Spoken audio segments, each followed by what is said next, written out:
Le débrief de la matinale, les temps forts de ce que vous avez entendu ce matin sur Europe 1. La Grèce va-t-elle sortir de la zone euro ? En tout cas, les Grecs se ruent dans les banques pour récupérer leurs économies. C'est ce qu'a pu constater notre correspondant à Athènes, Philippe Sergel. Écoutez, c'était à 7h.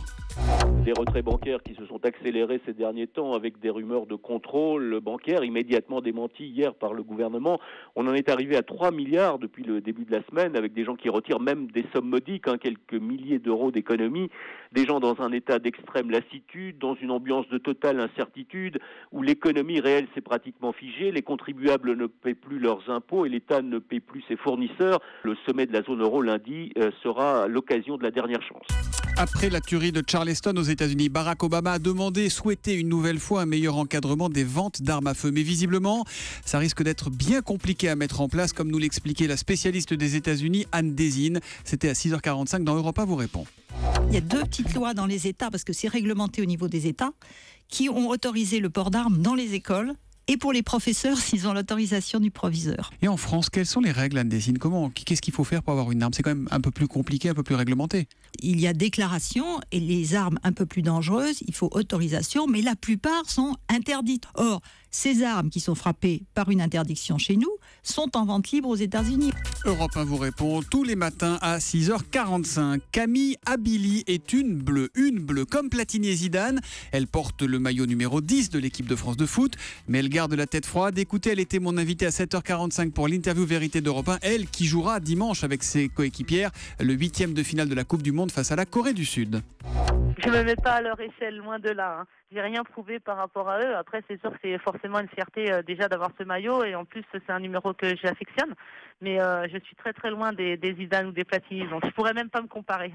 Camille, oui. Vous nous la rapportez, la Coupe du Monde ? Promis, on va tout faire pour. Vraiment, et on viendra il reste encore descendre les pas mal Champs-Élysées. d'étapes à franchir. Mais en tout cas, on va tout donner. Et puis, j'espère qu'on arrivera à revenir avec cette coupe. Et première étape pour ces Bleus, ce sera donc dimanche soir à 22h. On y croit, écrit Toff Lançois sur Twitter. Bravo les filles, on compte sur vous. Mini Licorne 69. Les joueuses de foot de l'équipe de France lisent Musso dans leur hôtel. C'est ce que nous disait Camille tout à l'heure. Les garçons en sont à Choupi à la ferme, s'amusent gentiment, sauvant David, avec le hashtag E1 Matin.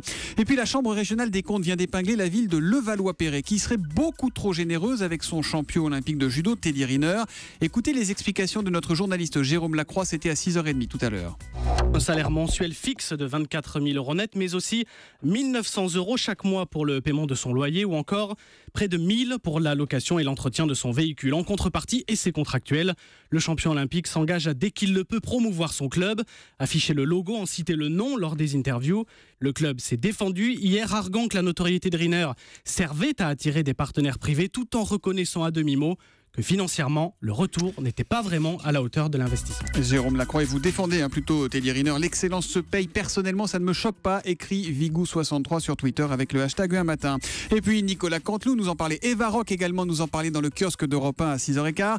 Nikos présentera la chanson de l'année Faites la musique, ce sera demain soir sur TF1 en direct à 20h55 avec un casting de fou. Alors on a une question de Vanessa sur europe1.fr qui nous demande comment Nikos fait-il pour faire venir autant de stars dans son émission. Le plus simple c'est de le lui demander. Bonjour Nikos Aliagas. Bonjour Thomas Soto. Ouais, la voix du petit matin là quand même. J'étais dans les arènes de Nîmes jusqu'à 3h hier, on était en train de monter le décor. Mais bon, d'abord je suis pas seul, ce sont des artistes que je rencontre toute l'année, donc on fait 6-7 mois avant des réunions et on essaie de les booker pour qu'ils soient disponibles, mais c'est surtout la productrice Anne-Marc Cassus, qui est la productrice des Enfoirés, qui a des relations privilégiées depuis des années avec eux. Ils font confiance, ils savent pertinemment les artistes qu'on va faire un bon show et qu'ils seront chez eux sur scène, donc c'est très important. Mais il manque quelqu'un à l'appel, c'est-à-dire entre Mika, entre Louane, entre Francis Cabrel. Je me suis laissé dire ce matin vers 6h47 qu'un certain Thomas Soto chantait vraiment très bien. Prenez l'année sabbatique Thomas, laissez tomber. Changez de carrière. J'ai un frisson, ça me fait quelque chose. Comment j'ai pu passer à côté de cette voice, c'est pas possible. Aïe aïe aïe. Nico, c'est quoi votre chanson préférée, salopard?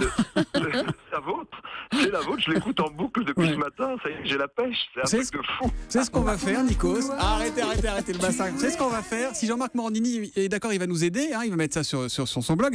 On va lancer le hashtag Nikos une chanson, puisque demain c'est en direct. On va vous forcer à chanter demain soir aux arènes de Nîmes. C'est donc à 20h55. Ça s'appelle La chanson de l'année, faites la musique. On sera avec vous. On sera avec vous demain matin à 11h, évidemment. On sera à 11h sur Europe 1. Sortez du cadre. Avec Christophe Lambert et Claudia Cardinal. Mais ok, allez, je prends le pari. Hashtag Nikos, une chanson. Hein, allez. Merci Nikos, et on sera avec vous demain soir sur TF1. Vous réagissez à la matinale sur Twitter avec le hashtag un matin, sur europe1.fr et au 39 21.